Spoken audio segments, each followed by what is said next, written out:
Kolkata TV ডিজিটালে ভাষ্যটি রয়েছে আপনাদের সঙ্গে। এই মুহূর্তে আপনারা জানেন যে ভেনেজুয়েলা জুড়ে যে অস্বস্তিকর পরিস্থিতি তৈরি হয়েছে, ভেনেজুয়েলার প্রেসিডেন্ট মাদুরো এবং তার স্ত্রীকে ইতিমধ্যেই মার্কিন সেনা আটক করেছে এবং তাদেরকে বাসভবন থেকে আটক করে নিয়ে যাওয়া হয়েছে মধ্যরাতে তাদের শোয়ার ঘর থেকে। তবে একটা বিষয় যে মাদুরোর ভবিষ্যৎ পরবর্তীতে কোন জায়গায় দাঁড়াতে চলেছে, মাদুরোর ভবিষ্যৎ নির্ভর করছে আমেরিকান বিচার ব্যবস্থার ওপর। মার্কিন প্রশাসনের বিচার ব্যবস্থার সম্মুখীন হতে হবে মাদুরো এবং তার স্ত্রীকে। তার পরবর্তীতে মার্কিন বিচার ব্যবস্থা কি নির্দেশ দেয় তার উপরেই কিন্তু তাদের আগামী ভবিষ্যৎ নির্ভর করছে। তবে তারই মাঝে যে খবর সামনে আসছে, আপনারা জানেন যে আমেরিকার নজরে কিন্তু এই মুহূর্তে রয়েছে ভেনেজুয়েলার তৈল ভান্ডার, এবং ভেনেজুয়েলার তৈল ভান্ডার যেহেতু আমেরিকার নজরে রয়েছে, সে কারণেই ওই তৈল ভান্ডারের দিকে পৃথিবীর অন্যান্য দেশগুলো কিন্তু নজর রেখেছে কতটা কি লভ্যাংশ পাওয়া যায়। আর সেই জায়গা থেকেই মনে করা হচ্ছে যে তৈল ভান্ডার মার্কিন প্রশাসন নিজেদের কবজায় নিতে চায়। মার্কিন প্রশাসন যদি সেই তৈল ভান্ডার নিজেদের কবজায় নিয়ে যায়, তাহলে কিন্তু বিশ্ববাজারে যে দাম, সেই দাম অনেকটা পড়ে যাবে এবং সমস্তটাই মার্কিন প্রশাসনের হাতে চলে আসবে এবং পৃথিবীর অন্যান্য দেশ তারাও কিন্তু এই অনাহারে পড়বে। পরবর্তীতে সেই সমস্ত দেশগুলোতেও কিন্তু প্রভাব পড়তে পারে, বিশ্ব বাজারের একটা বড় প্রভাব পড়তে পারে। আর তারই মাঝে জানা যাচ্ছে যে যখন আমাদের শহর কলকাতায় বা রাজ্যের বিভিন্ন জায়গায় বা দেশের বিভিন্ন জায়গায় যখন পেট্রোল ডিজেল কিনতে মানুষকে নাকাল হতে হয়, যেখানে দেখা যায় যে পেট্রোল ডিজেলের এই হিউজ দাম, সেখানে বলা হচ্ছে যে একটা চকলেটের বার কিনতে যতটা খরচা, ভেনেজুয়েলায় পেট্রোল ডিজেলের ক্ষেত্রে খরচটা ঠিক তেমনই।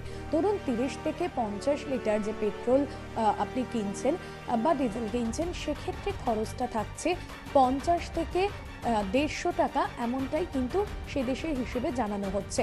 এবং পরবর্তীতে দুটো ভাগে ভাগ করা হচ্ছে, একটা সরকারি ভর্তুকিহীন, যেটা সরকারি ভর্তুকিহীন, সেক্ষেত্রে কিন্তু দামটা যথেষ্ট কম, এবং প্রিমিয়াম পেট্রোল, যেটা প্রিমিয়াম পেট্রোল ডিজেলের ক্ষেত্রে দামটা যথেষ্ট বেশি, যদিও সেই দামটা বলা হচ্ছে 1000 থেকে 2000-এর মধ্যে।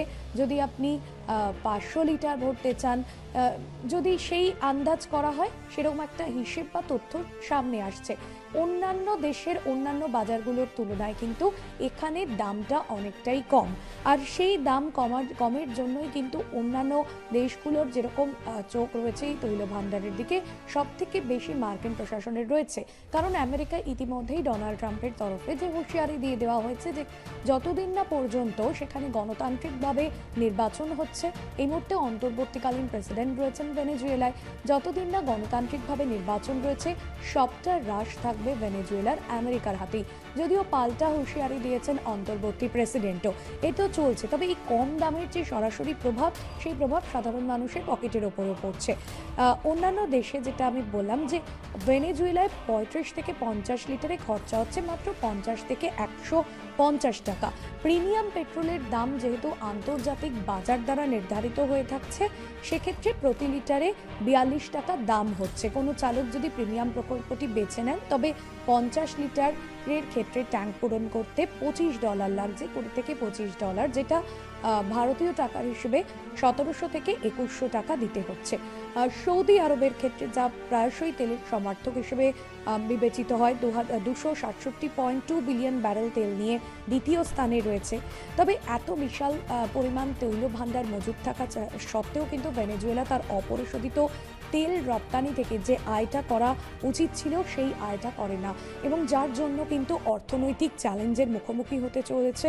তবে রাষ্ট্রপতি নিকোলাস মাদুরো আটকের পর এই যে দেশের অর্থনীতি বা বিশ্বের তেলের বাজারে কতটা প্রভাব পড়তে চলেছে, বা তেলের বাজারের পেট্রোলের দামের ওপর কতটা প্রভাব পড়তে পারে, এর নেগেটিভ প্রভাবে অনেকটা পড়বে, এমনটাই কিন্তু আন্তর্জাতিক মহলের তরফে মনে করা হচ্ছে। তবে কতটা কি প্রভাব পড়বে, অবশ্যই তা আগামী দিনে মাদুরোর ভবিষ্যতের ওপর নির্ভর করছে। কলকাতা টিভি ডিজিটালের এই বিষয় এখানেই শেষ করছি। এরকম অনেক ইম্পর্টেন্ট আপডেটের জন্য দেখতে থাকুন Kolkata TV digital, Kolkata TV রাত দিন 7 দিন।